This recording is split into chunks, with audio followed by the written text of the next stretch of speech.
Dirty Bird podcast contains foul language and is not appropriate for young fledglings. Listener discretion is advised. Our intro music is brought to you by Ricky Pistone, aka Dick Piston, and our outro music is brought to you by the Sidewalk Slammers. Check them out wherever you get your music.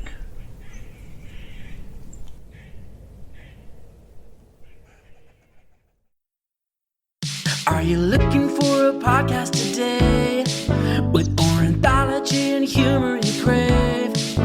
Well, I know of these guys and it's birds they like. It's Dirty Bird, yeah, they're just a couple guys who really like birds. It's Dirty Bird, yeah, they're pretty dirty, but they really like birds.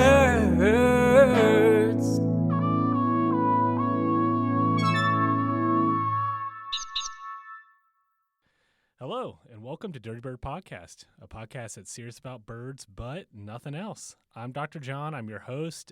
In each episode, I research everything you need to know about a bird species and tell you about it. I read all the boring scientific articles and comb through all the research literature to try to bring you some interesting facts about birds, which are super cool and super fun to look at. Today, I'm recording from Volume Bookstore in Buchanan, West Virginia.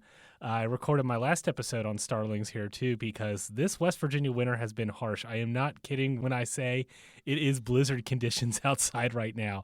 Like, the wind is blowing, snow is just pouring from the sky.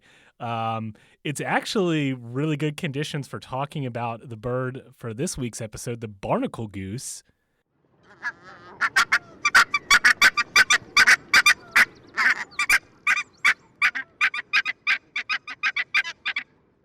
As we'll learn, this bird is an Arctic specialist for its breeding, so it's no stranger to some blizzards and some snow and everything. Shout out to the Moran family for suggesting this episode. They wrote me a very nice email talking about their birding experience while on a trip to Scotland, where they heard the unique call of the Barnacle Goose by the North Sea at Donator. Did I say that right, Spike? Spike is from Scotland, so like, but he just shrugs. So I won't embarrass Spike with my Scottish accent. Spike's about to chop off my head with a claymore right now, but moving on. Thanks to everyone who writes in to suggest a bird species for the episode. As I do my last 20 episodes or so, I'm going to really try to cover birds that have been suggested. If it's been a while and I haven't covered the bird you wrote in about, just remind me. I try to keep a running list, but sometimes it's hard to keep up. This week's bird watch comes from my good buddy Zach, who recorded some bird sounds while he was in Thailand.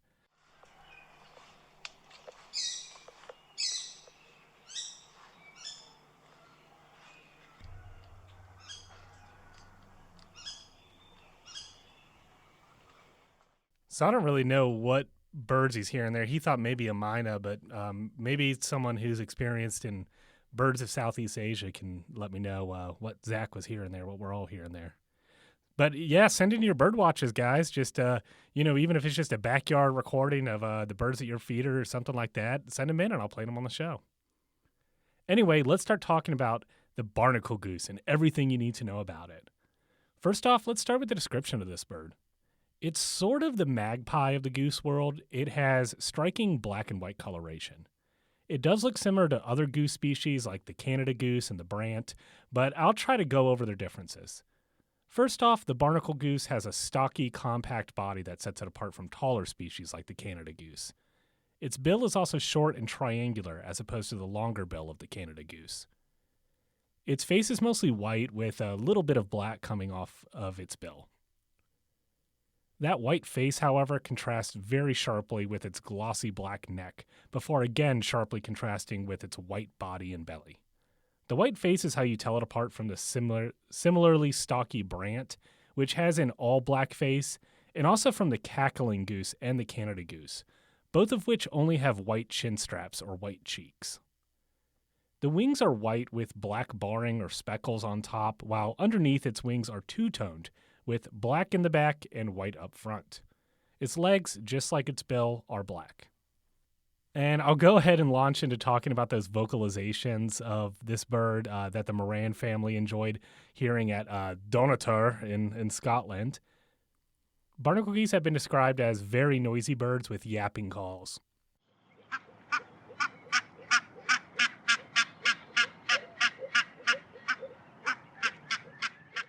A spectrogram analysis of barnacle geese calls found two main call types, each lasting about a second. The type A call is two-toned,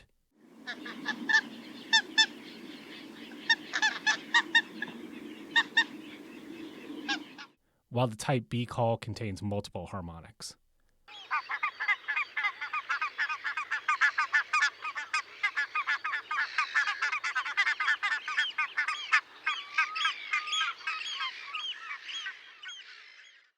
Often, though, you are hearing multiple geese all emitting these calls overlapping each other in a cacophony.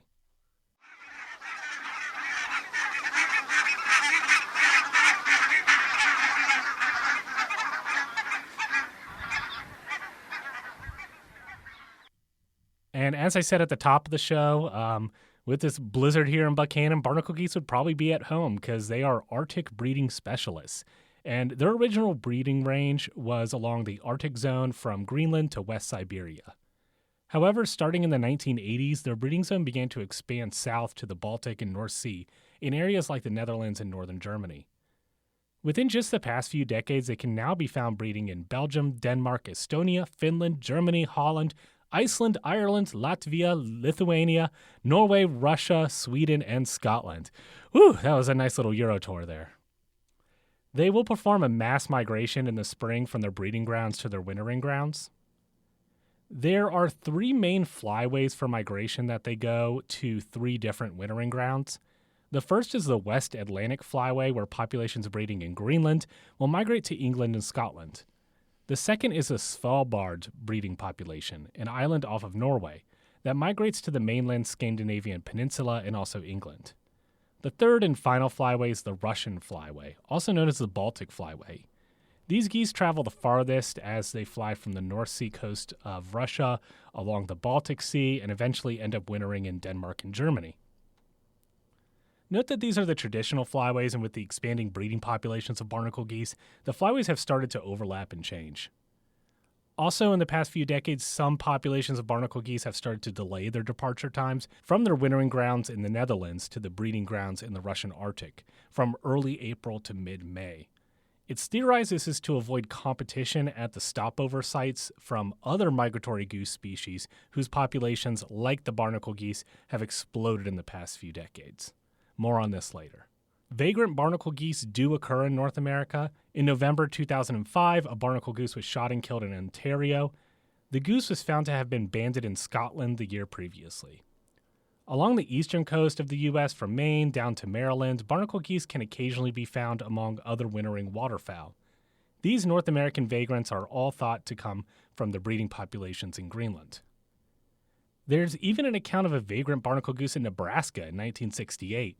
That's way outside its normal range.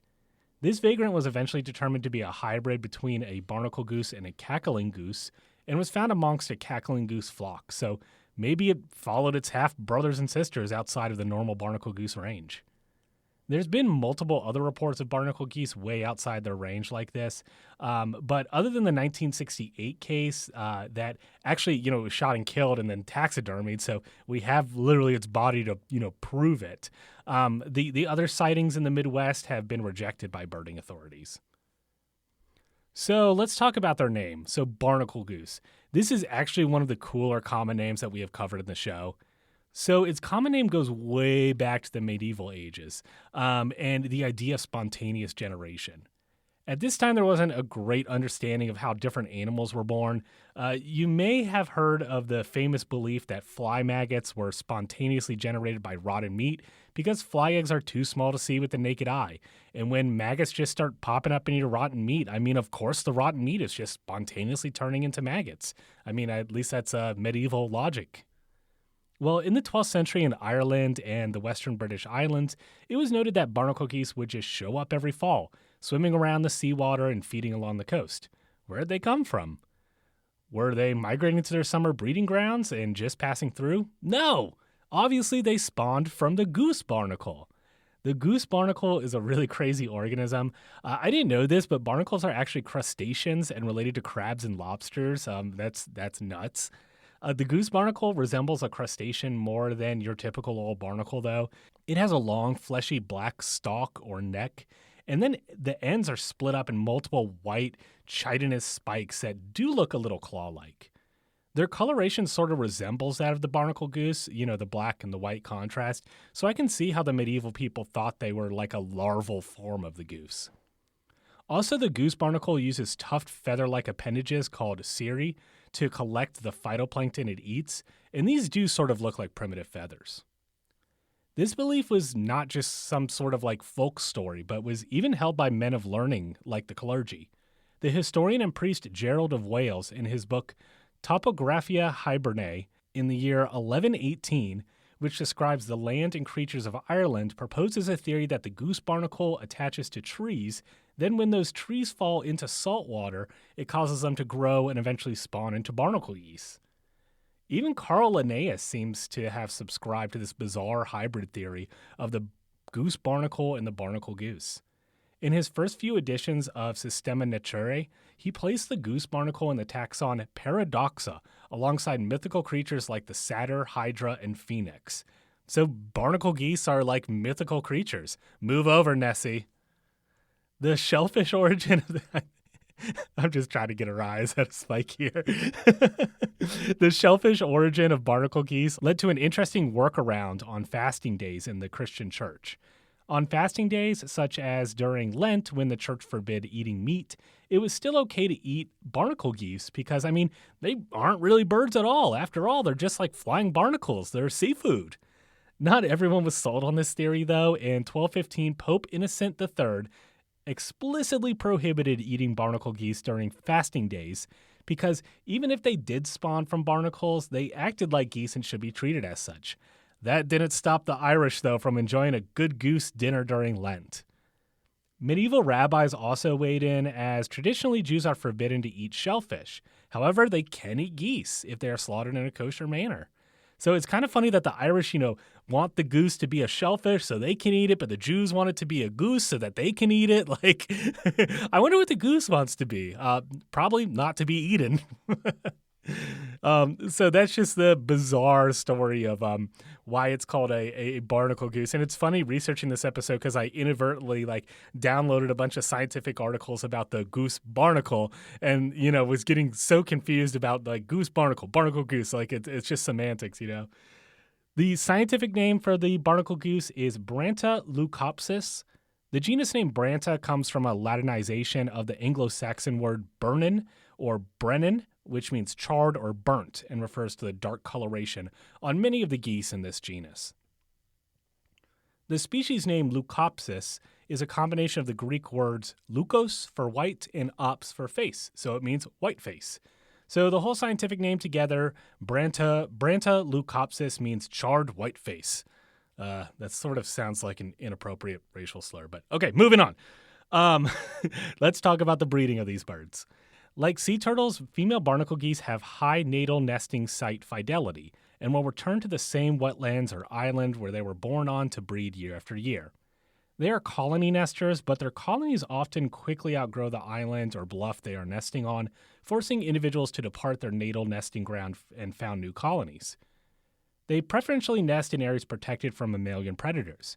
These areas may be geographically protected, such as islands or spits of land. Foxes don't like to get their feet wet, or steep bluffs that are difficult to climb. They will nest pretty high up sometimes. Nests have been found as high up as 1,000 feet above sea level. They also may employ a different type of protection, avian bodyguards. On Kulgiye Island in Russia, barnacle geese colonies were noted far inland on the island in habitat usually atypical for nesting barnacle geese.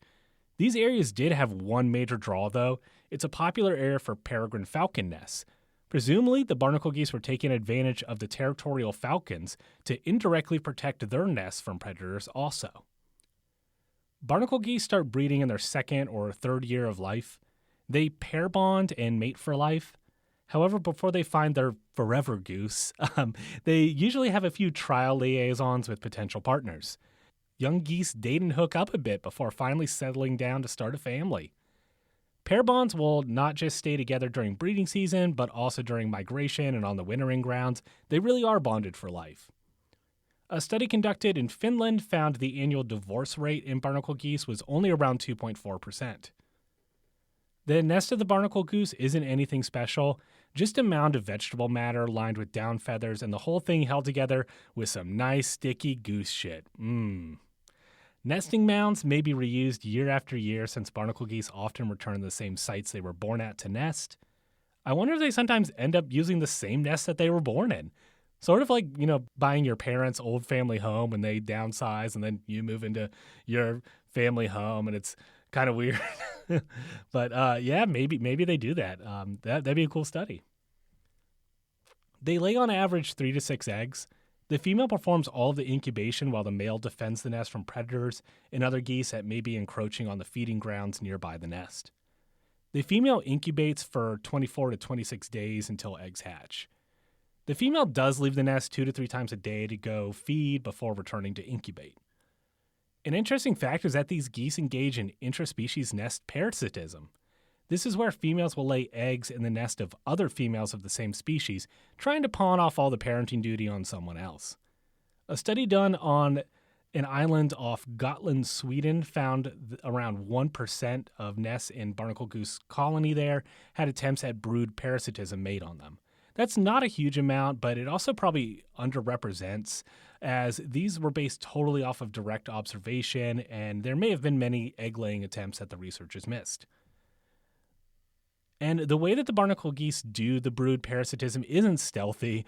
The parasitizing mother will just literally fly right into the nest and squat down on it, desperately trying to lay her eggs as fast as possible. While this is going on, the host mother, whose nest it is, will aggressively attack the parasite mother, pecking her and beating her with her wings. The parasite mother doesn't even fight back. She just focuses on popping that egg out. Funnily enough, the host father doesn't really do anything about it. You'd think he'd help defend the nest too, but instead he just sorts of stands back and watches his wife beat up on the other homewrecker. Sometimes parasitic females won't even lay an egg in another goose's nest. They will just lay it nearby. This exploits a nesting instinct of geese mothers to roll eggs they see outside their nest back into the nest. I mean, this instinct makes sense, saving an egg that is rolled out of your nest. But it's just so cool that barnacle geese have also learned to exploit this instinct and use it against each other. When their eggs hatch, the goslings are born precochial, meaning that they are able to start walking and swimming and generally able to feed for themselves within hours of hatching. And they don't get a break after hatching.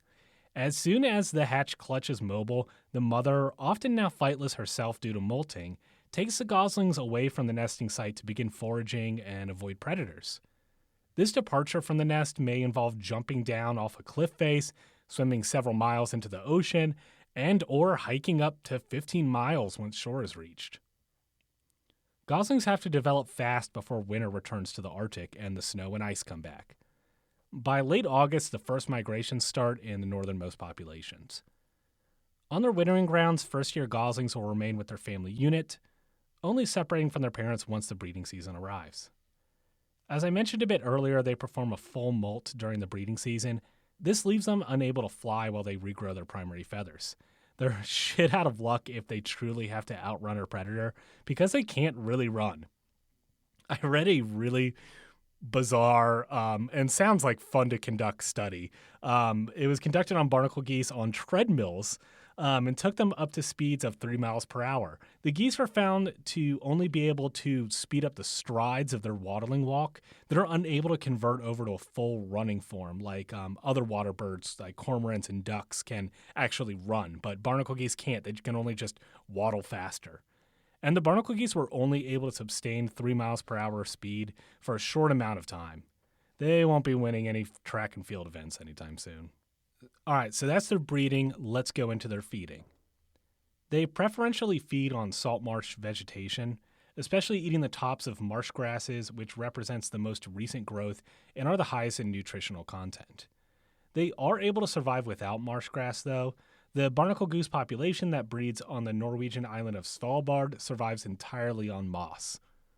Also, barnacle geese that are breeding outside of wetlands and more on tundra will eat plants found there, such as water sedge, buttercup, and the Arctic willow, a low-growing shrub.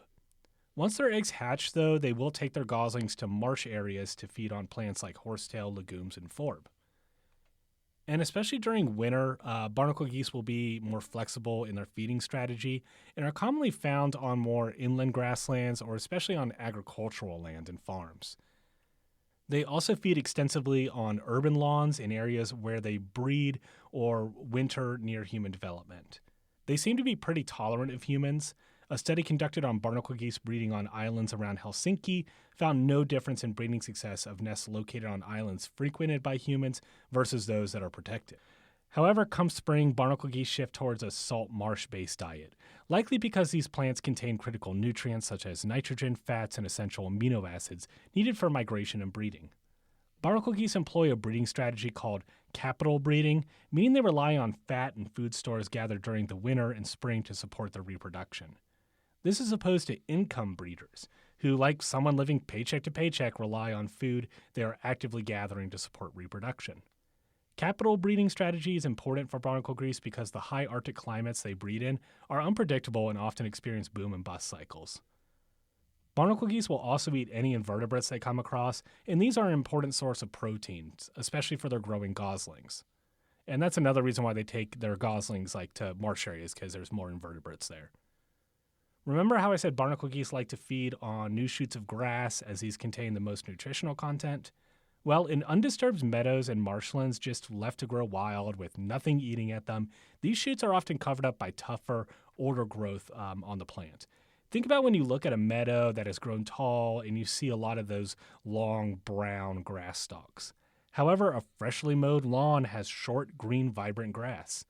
A similar thing happens when meadows or marshlands are grazed, especially by large mammalian herbivores like cows and sheep. By chomping away at the grass like a living lawnmower, they promote growth of fresh, nutritious grass shoots. Barnacle geese also promote this growth too when feeding, just at a smaller scale. This is called facilitative effect, meaning the grazing of other animals, including other barnacle geese, benefits barnacle geese by making their feeding more efficient, by promoting the growth of that new, nutritious grass tips. So that's their feeding. So let's talk a bit about barnacle geese populations. By the early 1900s, goose populations in Europe, including the barnacle goose, were in a severe decline. This was due to a combination of overhunting and also human development on their breeding and wintering grounds. When the adults molt during the breeding season, usually paired with the hatching of their currently flightless offspring, the entire family can't fly and is dependent on waddling or swimming away from predators. Human predators have long taken advantage of this, including the Dolgan people of Siberia, an indigenous peoples group that inhabits the Arctic. The Dolgans would use canoes to funnel flightless geese to swim into wicker traps, trapping entire flocks at once. Obviously, I'm not blaming Dolgan people for the barnacle goose decline. This is just an example of the hunting of them. Really, it was the invention of firearms that made it much easier to hunt geese throughout their range. Speaking of firearms, the Russian breeding population of barnacle geese that breeds extensively on the archipelago of Novaya Zemlya also took a major hit, literally, when nuclear bomb testing was conducted there by the Soviet Union from the 1950s to the 1990s. One of these tests included the Tsar Bomba on October 30th, 1961, which is the largest nuclear explosion ever, with an explosive yield of 50,000 kilotons, producing a mushroom cloud of 70,000 feet tall and 95 kilometers across. In comparison, the atomic bomb Fat Man dropped on Nagasaki was 21 kilotons, and the cloud reached about 20 to 30,000 feet high. 21 kilotons compared to 50,000 kilotons. Yeah, they nuclear bombed a shit ton of barnacle geese with that. Laws passed on both an individual country and international level to protect wetlands and goose breeding areas, while also limiting hunting of geese helped the goose populations recover. In 1960, when the first surveys of the population were conducted, numbers were as low as 30,000 individuals.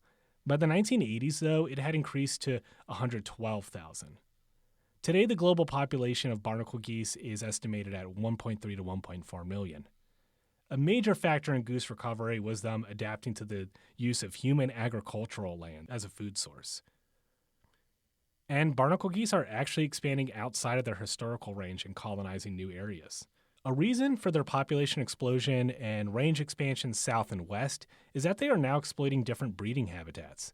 Historically, barnacle geese only nested on islands or steep bluffs that were inaccessible to mammalian nest predators. However, in their expanded breeding range around the Baltic and North Sea, they have now started using flat coastal marshes and sand or gravel spits. Decline in populations of mammalian predators, particularly in areas with nearby human development that scares mammalian predators away, is likely why barnacle geese have now started this less protective nest placement, kind of similar to what Canada geese are doing in North America. A bit of conflict between farmers and geese occurs, including with barnacle geese and farmers. Geese will often feed on grain, crops, and seed in farmers' fields, and will not only directly eat the crops, but also damage them just by waddling around with those big webbed feet and tramping on everything. It's been theorized increasing goose populations may have negative effects on already declining meadow breeding wader birds such as lapwing and redshanks, as the geese feed on the meadow grasses, decreasing their height and exposing the meadow bird nests. However, a study I read out of the Netherlands found no negative effects to meadow bird populations in areas containing geese compared to those without. The Arctic has the most rapidly changing environmental conditions on the planet. Barnacle geese are benefiting from this change for now. Warmer average summers in the Arctic mean more plant growth, which means more food for growing populations of barnacle geese. Warmer summers also mean less sea ice, and sea ice breaking up sooner. This is good for barnacle geese because sea ice can allow predators like the Arctic fox to access their nests. Barnacle geese are celebrating global warming, at least for now. If sea levels continue to rise, they may drown out the islands that they've been nesting on for generations, or cause other domino effect ecological changes in the Arctic that will end up hurting them in the long run. Because their populations are doing so well and because of all that friction with farmers, there's a growing movement to relax hunting restrictions on the barnacle goose as they've become pretty much as common as a Canada goose. Also, there's other goose species such as the gray-legged goose and the taiga bean goose that are allowed to be hunted in some countries despite their populations being much more at risk compared to the barnacle goose.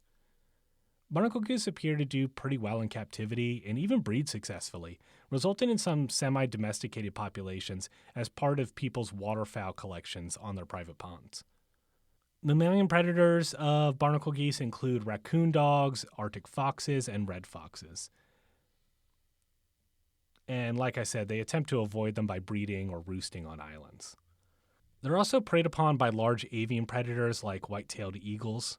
The same warming Arctic conditions that are good for barnacle geese also appear to be good for white-tailed eagles and has helped their populations to increase, therefore increasing the predation threat to barnacle geese. That same barnacle goose population I talked about earlier that has started delaying its spring migration due to competition from other goose species at stopover sites also has been shown to spend less time at those stopover sites, presumably because of increased populations of white-tailed eagles there.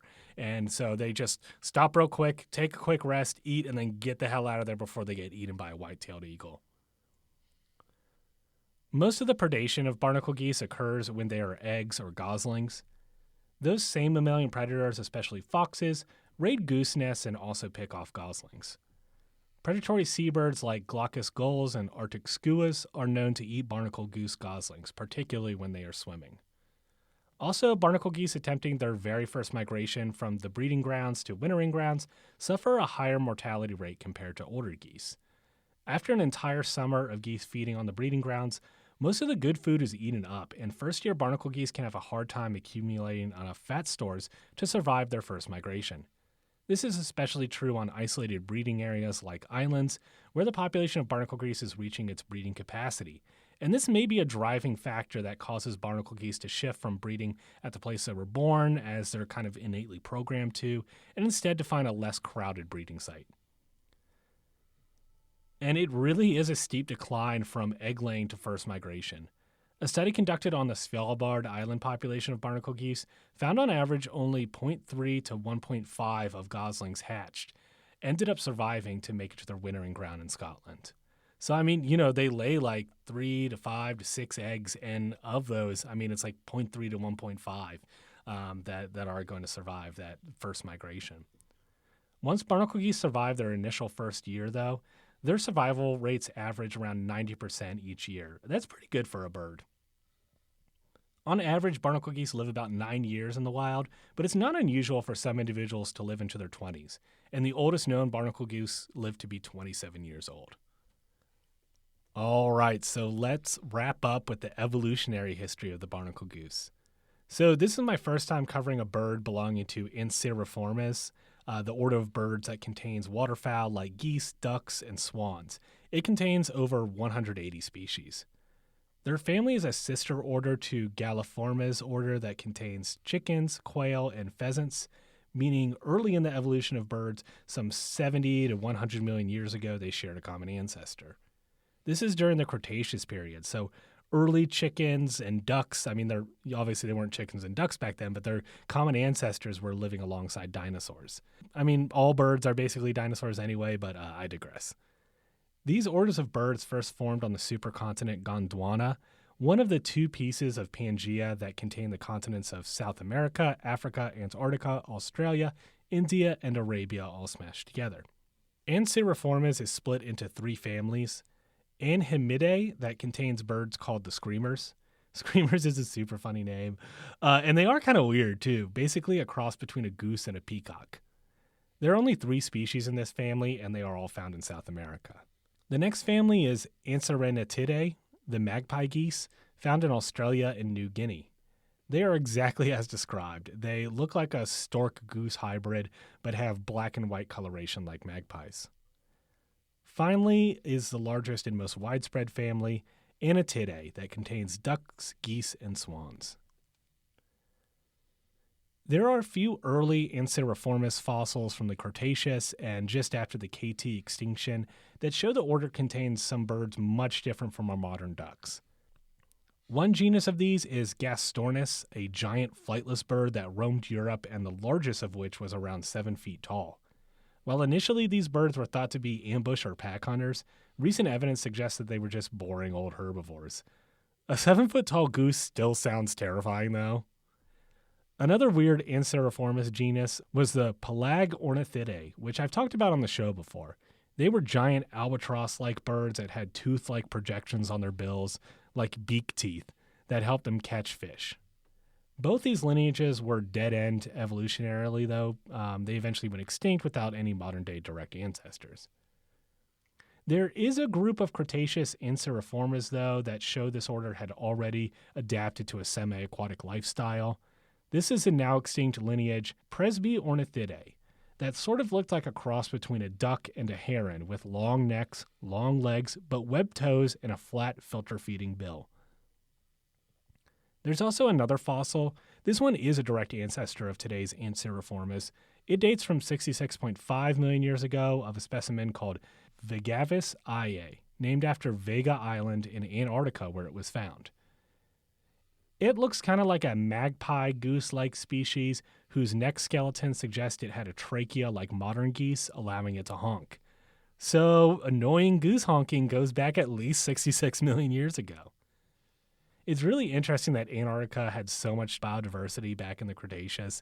I think I talk about this in my elephant bird episode. I think I talk a lot about like historically what Antarctica was before it just became glaciers and ice sheets. Also interesting is that the families Anseriformes, the screamers, and Anserinetidae, the magpie geese, are older than that Vegavis fossil, with screamers splitting off first, followed later by the magpie geese. Everyone who listens to the show knows about London Tree of Life, a tool I use to sort of estimate evolutionary timelines.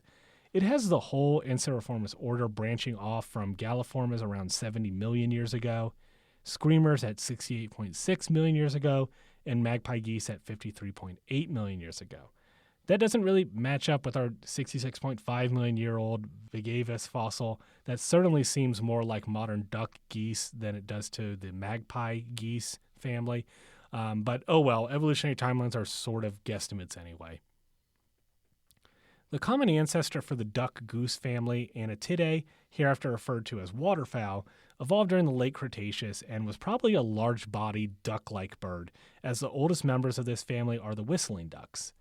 These ducks are able to perch in trees, suggesting this may be an ancestral trait in the family that has been lost in most modern waterfowl. Not wood ducks, though.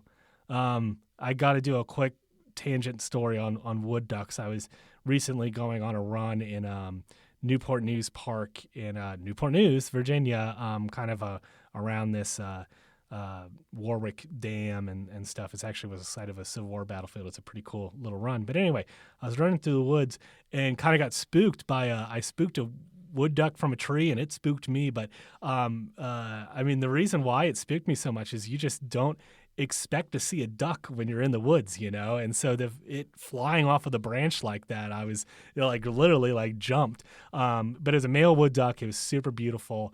I want to go back out to that spot in the spring and try to see if maybe there was a nesting cavity that it was eyeing and was looking to try to nest in, because wood ducks, they nest in the woods, they nest in trees, like woodpeckers do. All right, enough with the wood duck tangent. While the common ancestor for Anatidae may have been pretty duck-like, it still remains unclear if that flat, broad duckbill, great for filter feeding, is ancestral to this family, and then the more narrow, shorter goosebill that's great for grazing on plants. It's hard to tell whether that goosebill evolved later, specifically within the goose-swan subfamily.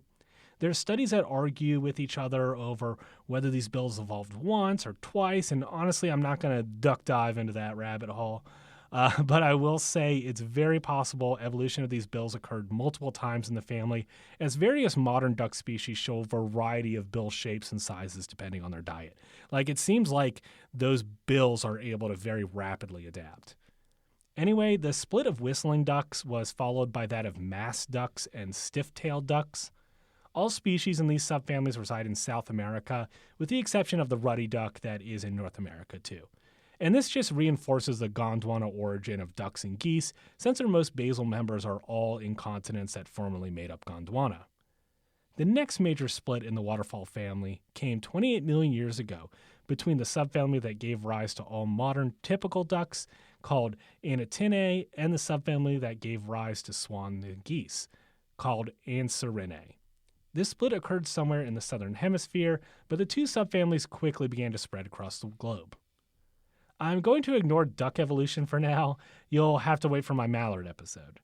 The split between geese and swans occurred around 20 million years ago and actually occurred in the northern hemisphere, as that's the last fossil evidence of a common ancestor between them.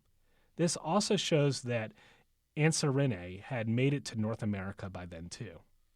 Note, however, that diversification was going on within the Anseriformes family in South America prior to this, though, as demonstrated by the seemingly very different but closely related Cape Barren goose of Australia and the Cascaroba swan of Argentina. Although termed goose and swan, both have some abnormal-looking features and actually separated 23.5 million years ago, prior to that formal split between geese and swans. So a more apt name would be the Cape Barren proto-goose and the Cascaroba proto-swan. They're kind of like, living fossils there.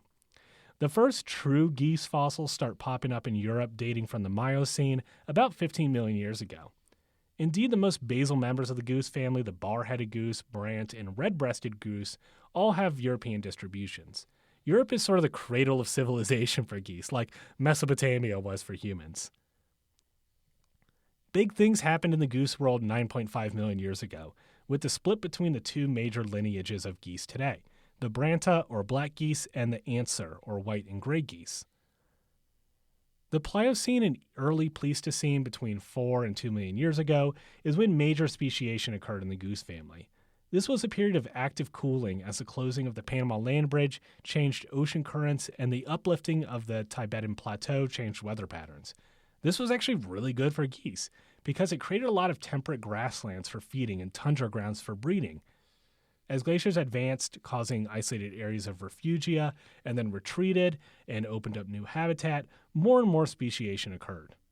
The two most basal members of the Branta genus are the Barnacle Goose and the red-breasted goose. One zoom has them splitting off around 5 to 6 million years ago. The Barnacle Goose is found across North America and Eurasia in Arctic climates, while the red-breasted goose is a Siberia taiga specialist. A couple million years later in North America, around 2.5 million years ago, big things happened with another Branta split occurring that formed the Canada goose in the west and the cackling goose in the east. These are the closest relatives to the Barnacle Goose. In fact, the Barnacle Goose split off from the cackling goose, likely as cackling geese population became genetically isolated from the North American populations when they began breeding in the remote Arctic areas of Greenland, Svalbard, and Russian Arctic. Barnacle geese do hybridize with their closest relatives, the cackling geese and the Canada geese, as we kind of mentioned earlier with that Barnacle Goose, cackling goose hybrid that popped up in Nebraska. So my big takeaway from this evolutionary history is that really our modern-day waterfowl haven't changed too much since they first evolved alongside dinosaurs in the late Cretaceous. I mean, sure, there's been some more niche specialization, but as the fossil evidence shows, those web feet, honking, and duckbills have been around for tens of millions of years. It makes me think modern ducks and geese are just sort of, living fossils. The ancestor that was walking around with the dinosaurs in the Cretaceous period was probably not that different from a modern goose, maybe just with, longer legs, kind of a goose heron hybrid, which also sounds terrifying. It also makes me think of a story, which I guess I'll end the show with, which is, I'm sure y'all have had encounters with angry geese before, especially the kind of semi-domesticated ones that are around park ponds and everything. You get too close to one and it starts hissing at you. And they're scary. They'll chase people sometimes. There's a video floating around on YouTube of a goose taking on a cow, and the cow is terrified. But I remember a specific story when I was a little kid, I think, living in Texas. But anyway, I remember we used to go to a park. My grandpa used to take me to a park. And I used to I had a blankie, and I used to tie the blankie like a Superman cape. I was a really cool kid. But I remember walking around the park with him, and there was, in my little kid, it was probably 20, but in my little kid, memory, it was hundreds of geese, and we were walking around the pond, and the geese just came out and swarmed and surrounded us, and my grandpa had a umbrella he was using as a cane or something. It was just get the fuck away, geese down there. I think I learned some new words that day, but he saved me from the geese, and I was forever grateful to grandpa for that. All right, y'all, well, that does it for this episode. A little speedy, I guess. There was a lot of information, but we packed it in quick, didn't we? And we had a good time. So, write in, send me an email or on Instagram. Let me know if you want some free stickers. Send me your bird notes. And as always, stay dirty, fellow birdies.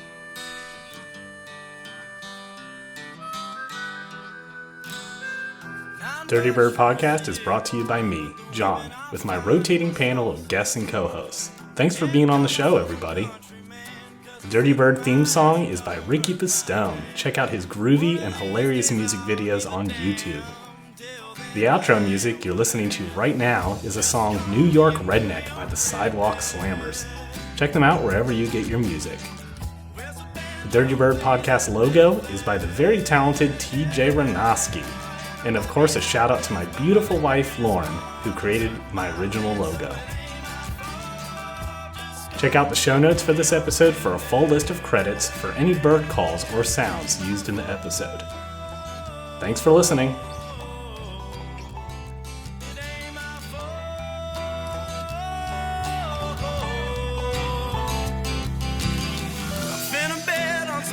At the track, drive into Brooklyn, ain't never coming back. Tim's on the ground in the concrete jungle. I might get into a little run.